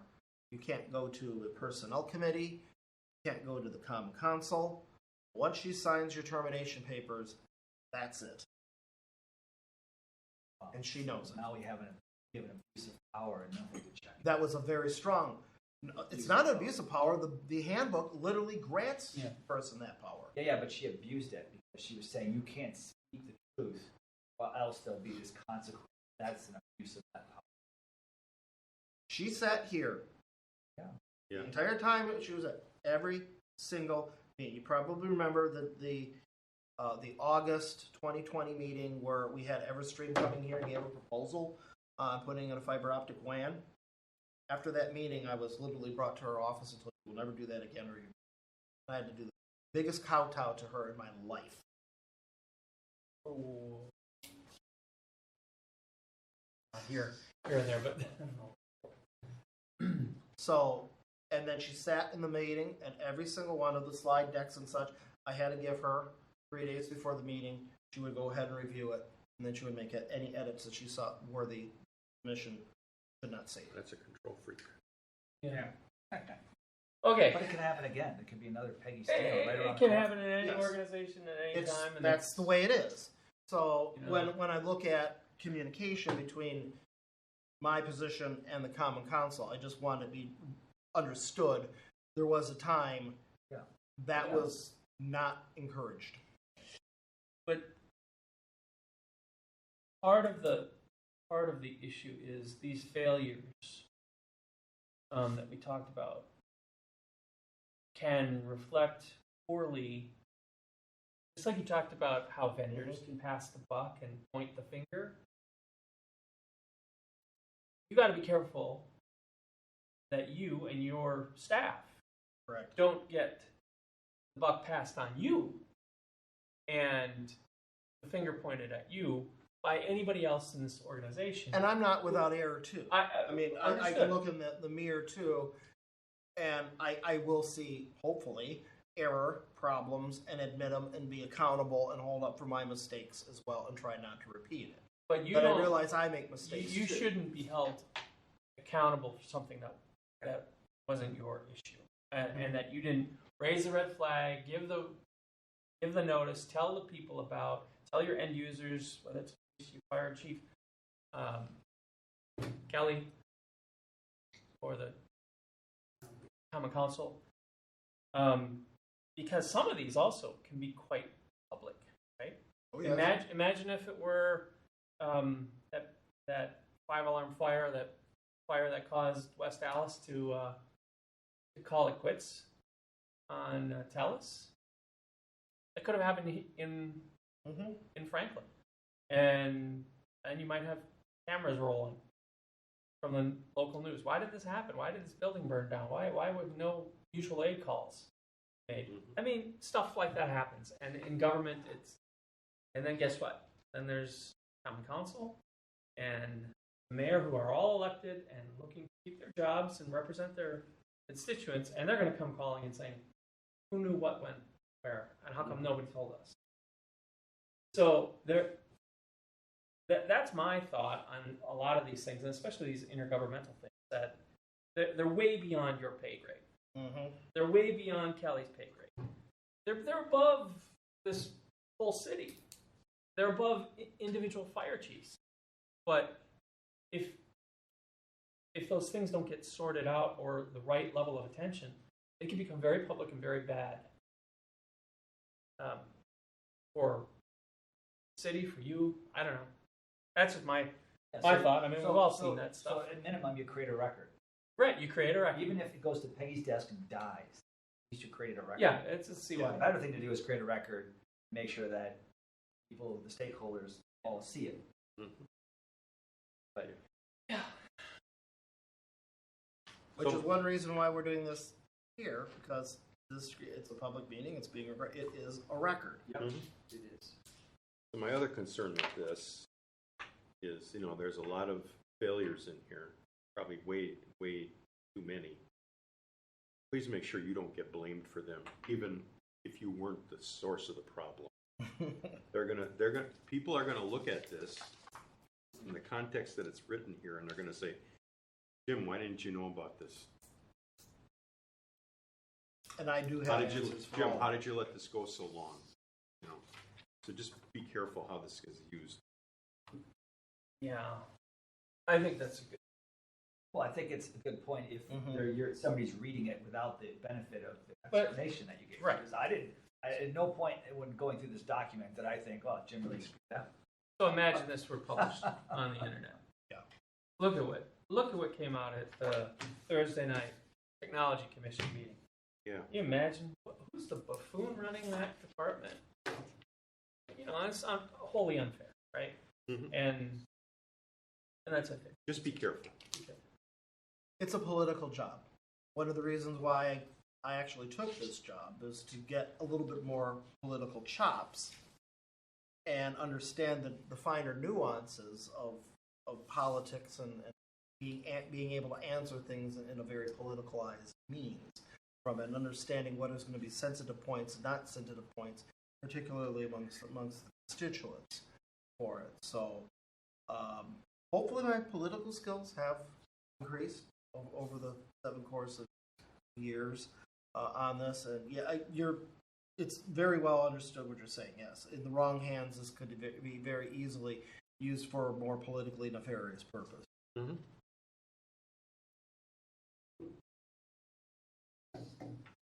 Okay. Any On other the other hand, I discussion think it was a great conversation. on this item? Yeah, I wonder to your point if we could put some asks, recommendations from this, and next time, work on that list, or at least email them around and see if we can't come up with a short list of things that the council could digest and say, yeah, this makes sense. You want to take a stab at that, given what we've talked about, and then maybe bring it back and we can have a edit discussion next time? Yeah.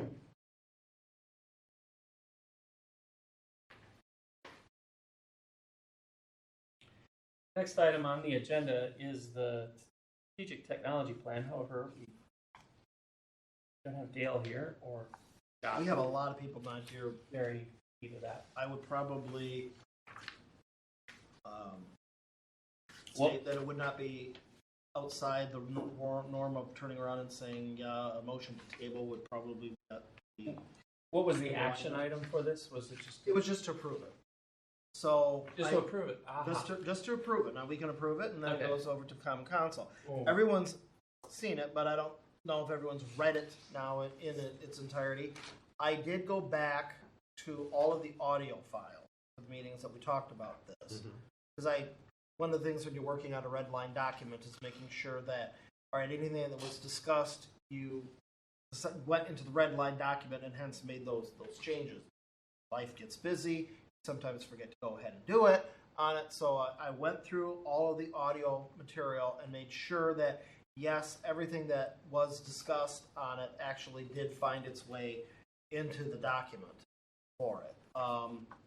Really no surprises. We did take and put that Appendix B statement where we talked about multi-channel governmental services. That was a whole section, and they said, let's just put a footnote on it and move it into the back area. So we did that for it. But most of the other stuff is in direct alignment with what we were directly talking about. I didn't go off the plantation and put in a bunch of red line material that wasn't there and that wasn't talked about in the meetings for it. If you want to, I can print out printouts of the old version of it, and then here's the new one. If you want to go page by page, buy it, go right ahead for it.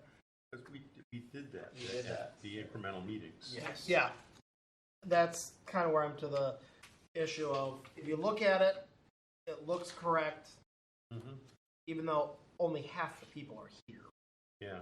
The only thing would be to make a motion to approve, and then it becomes no longer a draft, it becomes the strategic technology plan, and then it goes over to Common Council for approval. Or a motion. Because we don't have that many people here. So, good to hear. I'd like to table it till next time. Have a motion to table it. Okay, motion to table this discussion item until next meeting when we have more members here. Is there a second? I'll second. Seconding everything. Oh, all right, Roger, you can second it. All right. You can second my second. All those in favor of tabling this until the next meeting, say aye. Aye. Aye. Any opposed? I have to admit, I only got through about half of it. Yeah, I would like to go over it. Yeah. Make a motion. But a line-by-line review, that's not necessary anymore. No. It's known to cure insomnia. Or cause it. Or cause it, yes. Item number 7, technical issues review, and item number 8, director's report on IT operations. All right, we have no director operations reports. Technical issues review, it's all pretty much tied to the fiber. Fiber optic WAN project. The fiber optic WAN is officially complete, tested, and the project formally closed. On December 20th, IT will be going with MC&E to each facility, being given formal turnover on how the patch panels are interconnected. The fiber WAN did have to be altered last week of November, as the Carmel Labs project required that the cable be buried 10 feet lower than the existing position. The property, Carmel Labs, on 76th and Ryan has 2 main shipping and receiving driveways that cross the right-of-way on 76th Street. To accommodate the weight of the vehicles, the conduit needed to be lowered as to not cause long-term damage to the fiber. That's what they were. Yep, we put it in August, Couldn't figure out why and they then dug they that all bought up the again. land and decided to develop it fairly quickly on it. So now this is our first modification due to changes ongoing within the city. Process review. As part of moving the fiber from the planning implementation to the support maintenance phases, the City of Franklin planning and engineering departments have to perform a formal review of utilities and fiber runs that are contained within the right-of-ways as part of their site review process. The City of Franklin GIS Utility Viewer is being modified with as-built fiber maps, so the city-owned fiber runs are contained within all utility maps. This will help expedite projects that are some distance away from the City of Franklin fiber. And then location and repair services.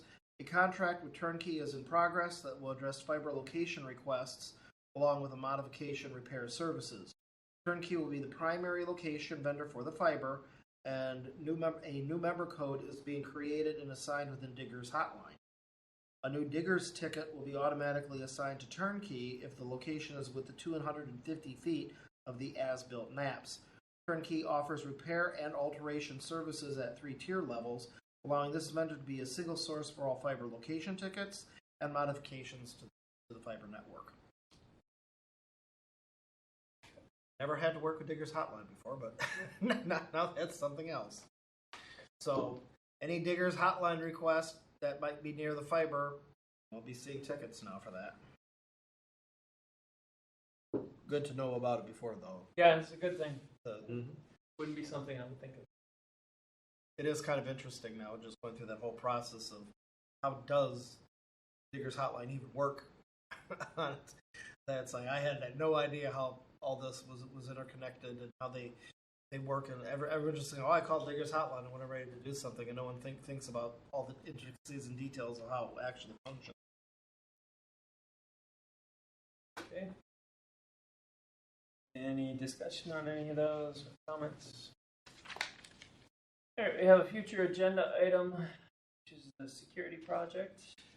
Lead on that. obviously we'll review what Jim puts together in terms of recommendations on failure avoidance or failure mitigation. We have our next meeting January 24th, 2024. Yeah, I believe that's a Wednesday. We'll have more attendance. Note, I am on January 2nd and 3rd, brought up again from Milwaukee County for jury selection. Hopefully, I won't sit on jury.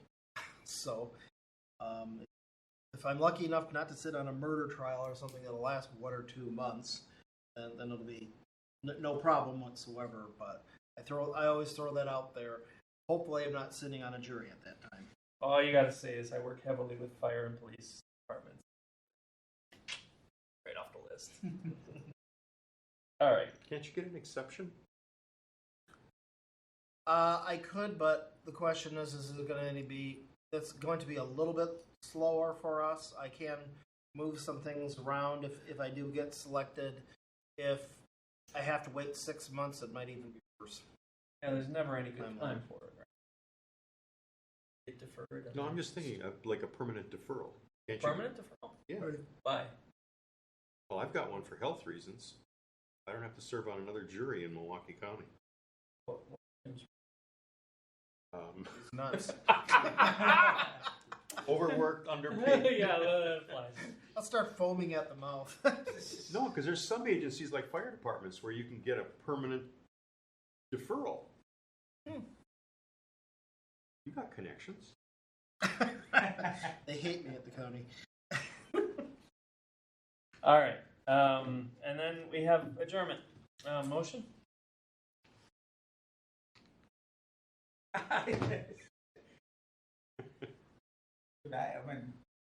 Right ahead. I just don't want to second it again. Okay. We'll just stay here for a few more hours. Rajiv, did you say something? Yes, You make a motion. we make motion. To do what? Adjourn. To do what? What's your motion? To adjourn. Motion Okay. to Second. End Second. the meeting. All those in favor? Aye. Happy holidays.